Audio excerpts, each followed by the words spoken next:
जय शिवराय मित्रांनो, स्वागत आहे तुमचं तुमच्या लाडक्या यूट्यूब चॅनल आरके क्रिएशन 77वरील एका नवीन व्हिडिओमध्ये. फायनली आता एवढ्या कानामध्ये बाले आणि कपाळाला टिका ग ट्रेंडिंग सॉन्गवरती बनवलं तर व्हिडिओला सर्वांनी लाईक नक्की करा. आणि तुम्ही जर आपल्या चॅनलवर नवीन असाल तर आपल्या आरके क्रिएशन यूट्यूब चॅनलला सबस्क्राईब नक्की करा. कारण मित्रांनो, आपण मराठीमधून व्हिडिओ एडिटिंग शिकवत असतो. तसे मित्रांनो, आज जे काही मटेरियल वापरले असे कीपॅड व बिटमॅप पैसे लिंक व्हिडिओच्या डिस्क्रिप्शन टाकून दिले आहेत, तर तिथून तुम्ही डाउनलोड करून घ्या. तसेच मित्रांनो, तुम्हाला जर आलाइट मोशनचा प्रीमियम व्हर्जन लागत असेल तर आपलं टेलिग्राम चॅनल सुद्धा जॉईन करून घ्या. तर चला मित्रांनो, आजच्या व्हिडिओला सुरुवात करूया.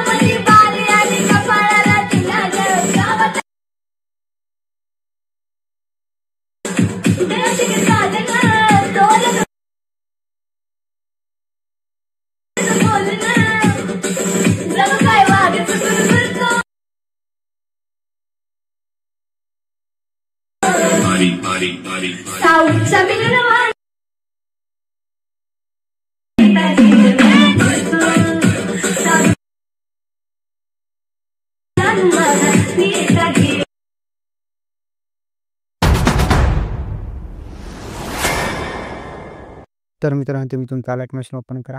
त्यानंतर प्लसच्या साईडला प्रोजेक्ट ऑप्शनवरती क्लिक करा. आपला बिटमॅप प्रोजेक्ट इम्पोर्ट करून घेतल्यानंतर ओपन करायचा. त्यानंतर तुम्हाला अशा प्रकारे दोन विषय भेटेल. त्यानंतर या पहिल्या फोटोवरती क्लिक करायचं, कलर आणि फिल्डमध्ये जायचं. सिम्पली या स्टार ऑप्शनवरती क्लिक करा.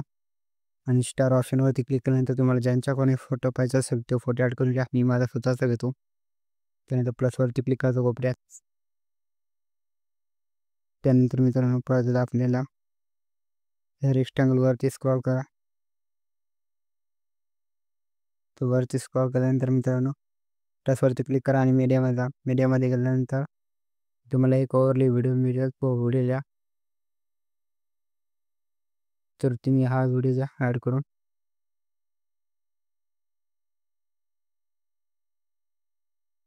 तर मित्रांनो, सिम्पली या व्हिडिओवरती क्लिक करा आणि म्हणून ट्रान्समध्ये जाऊन याला बरोबर ॲडजस्ट करून घ्या. त्यानंतर ॲडजस्ट झाल्यानंतर बॅक या मित्रांनो. सिम्पली मित्रांनो, तुम्ही या फोटोवरती आणि या रेक्टँगलवरती दोनवरती क्लिक करा आणि वरी या 2 नंबरच्या ग्रुप ऑप्शनवरती क्लिक करा.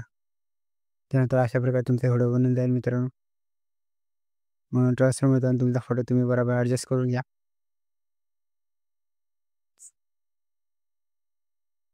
तुमचा फोटो ॲडजस्ट झाल्यानंतर मित्रांनो, प्लसवरती क्लिक करा. प्लसवरती क्लिक केल्यानंतर एक रेक्टँगल घ्या. रेक्टँगल घेतल्यानंतर डिलीटच्या साईडला 3 डॉट ऑप्शनवरती क्लिक करा आणि स्विच टू कॉम्पोजिशन एरिया या ऑप्शनवरती क्लिक करा. त्यानंतर मित्रांनो, कलर आणि फिल्ड जाऊन इथे नो कलर करून द्यायचा. कलर रिमूव्ह करायचा. त्यानंतर मित्रांनो, बॉर्डर आणि स्ट्रोकमध्ये जाऊन याचा स्ट्रोकचा कलर व्हाईट करून घ्या आणि स्ट्रोक एनेबल करून घ्यायचा. त्यानंतर थोडा स्ट्रोक वाढून घ्या मित्रांनो. तर मित्रांनो, अशा प्रकारे तुमचा स्ट्रोक वाढेल. त्यानंतर हा व्हिडिओच्या एंडिंगपर्यंत वाढून घ्या. त्यानंतर सेटिंगच्या साईडला एक्सपोर्ट ऑप्शनवरती क्लिक करायचं मित्रांनो. तर सिम्पली आपल्या व्हिडिओ एक्सपोर्ट करायच्या ऑप्शनवरती क्लिक करूया. त्यानंतर एक्सपोर्ट बटनावरती क्लिक करा. एक्सपोर्ट बटनावरती क्लिक केल्यानंतर मित्रांनो, तुम्ही तुमचा व्हिडिओ गॅलरीमध्ये सेव्ह करून घ्या.